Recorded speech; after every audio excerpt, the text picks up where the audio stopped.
इस वक्त की बड़ी खबर से शुरुआत करेंगे। पश्चिम बंगाल की सियासत से जुड़ी आज नंदीग्राम मुख्यमंत्री ममता बनर्जी जाएंगी। चुनाव ऐलान के बाद पहली बार नंदीग्राम पहुंचेंगी ममता बनर्जी। जानकारी आपको दे दें कि आज दोपहर करीब 2 बजे ममता बनर्जी की दरअसल नंदीग्राम में रैली होने वाली है।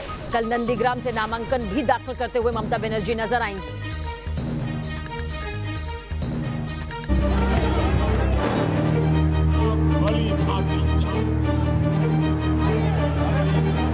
भवानीपुर से भाग गए, नंदीग्राम चले गए, भवानीपुर का जनता से विश्वासघात किया।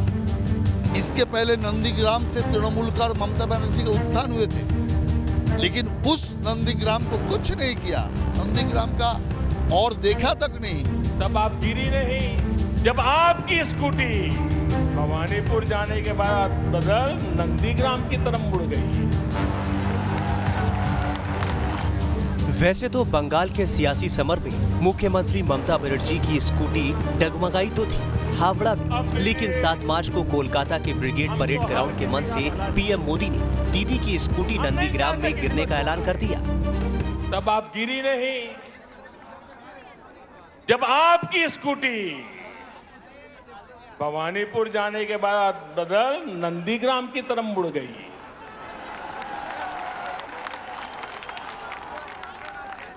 अब दीदी, हम तो हर किसी का भला चाहते, हम नहीं चाहते किसी को चोट आए, लेकिन जब स्कूटी ने नंदीग्राम में गिरना तय किया है तो हम क्या करें।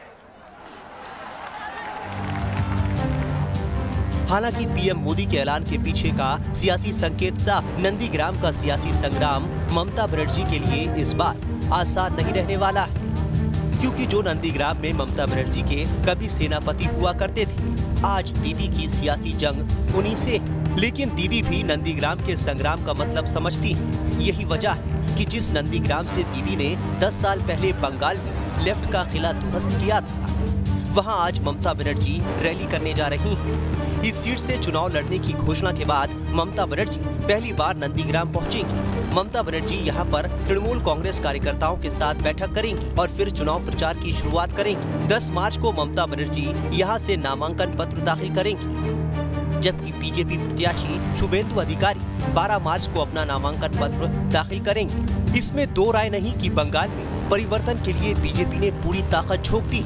नंदीग्राम में ममता को घेरने के लिए बीजेपी ने शुभेंदु अधिकारी को मैदान में उतारा। 7 लाख ভোটে যদি মাননীয়াকে হারাতে না পারি আমি রাজনীতি ছেড়ে দেব।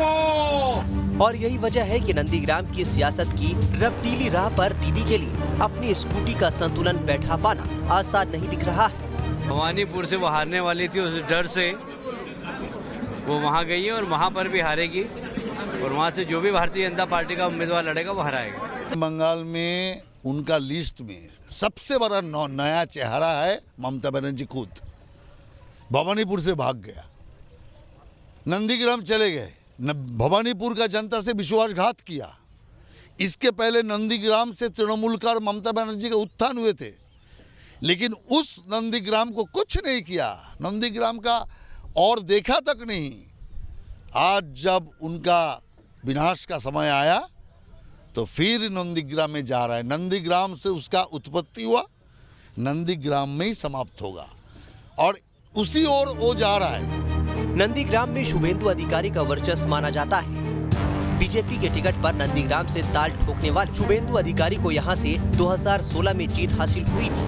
पूर्वी मेदिनीपुर से आने वाले इस नंदीग्राम सीट पर अधिकारी परिवार का दबदबा माना जाता है। कहा जाता है कि शुभेंदु अधिकारी ने तृणमूल कांग्रेस और ममता बनर्जी के लिए काफी काम किया, लेकिन पार्टी में जब ममता बनर्जी के भतीजे अभिषेक बनर्जी का खत बढ़ने लगा तो शुभेंदु को ये बातें खलने लगी, और जब शुभेंदु ने पार्टी में सवाल उठाए तो उन्हें कई पदों से हटा दिया गया।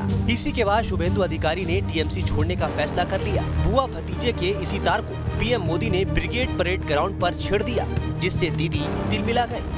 अब मेरे आप सभी दोस्त बताइए, दोस्ती चलेगी या तोलाबाजी? दोस्ती चलेगी? चलेगी? बहनों और भाइयों, आपके इसी जोश से दीदी और उनके साथियों की नींद उड़ी हुई है। तभी तो ये लोग कह रहे हैं इस बार खेला होवे, खेला होवे, खेला होवे। বড় বড় ভাষণ দেন, এসে শুধু বলেন বাংলায় পরিবর্তন হোগা। আরে বাংলায় পরিবর্তন হবে না, বাংলায় তৃণমূল কংগ্রেস থাকবে, পরিবর্তন দিল্লি में होगा, आपका जाना पड़ेगा। जाहिर है बंगाल में वैसे तो 294 सीटों पर चुनाव होने हैं, लेकिन नंदीग्राम के सियासी संग्राम पर अब सबकी नजरें टिक गई। कोलकाता से तपस सेन गुप्ता के साथ टीम न्यूज नेशन।